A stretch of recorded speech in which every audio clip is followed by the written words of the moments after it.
Hey everybody, Sean and Allison here from Spoken Garden. Hi everybody, happy Thursday. Hi everybody. It's day 80 of the Quarantine Gardeners. That's us. If you don't know, this is our daily video log of us getting things done in our garden while we're under quarantine.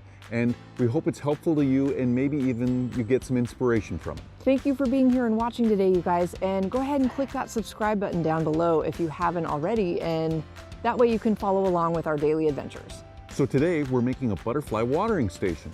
So this is going to be really fun today, and this is a great idea for families if you have kids at home and you want to make something fun for the yard. We were inspired by a video we found as we were researching some ideas to send out to our email subscriber list. And we found this video about making a butterfly puddling station.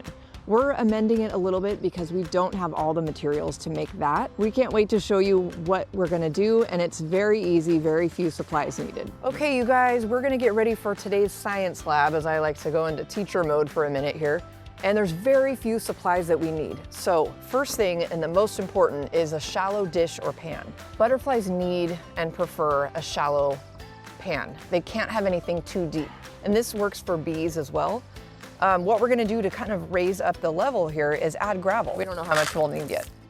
So that's an easy supply to gather. We're gonna add water, so water's another supply needed. The last supply we need is salt, just regular table salt.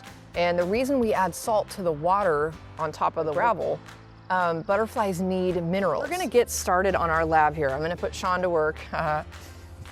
And the first thing we're gonna do is add our gravel.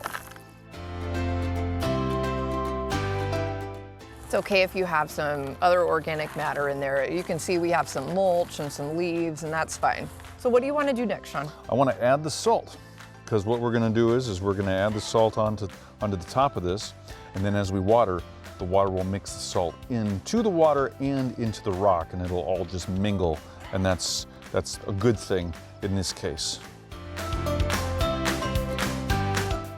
All right, next step is Water.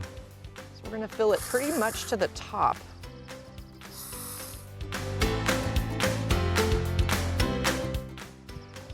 And that's pretty much it. So we found a place for it, everybody, and so from our research and watching a video or two, we found out that this needs to be placed in an open area, full sun, and down on the ground, so it's accessible to the butterflies. And so we've got it right here. This is a pretty good protected area away from maybe some predators that, like birds or anything else that might eat the butterflies. It's away from those feeders, but it's out here and it's protected around a couple of plants, and you can see it's nice. It fits nice right there on the ground. I think we're liking this. Another thing I like about this spot is it's protected from the wind. That's an important part of placing your butterfly station, because obviously they'll blow them away and they won't visit it. So lots of sun, protected from wind. Okay, you guys, that's it. That's our butterfly watering station, and we hope that was helpful for you. So guys, if you have any comments or questions about what we did today, go ahead and leave those down below for us. We'll get right back to you.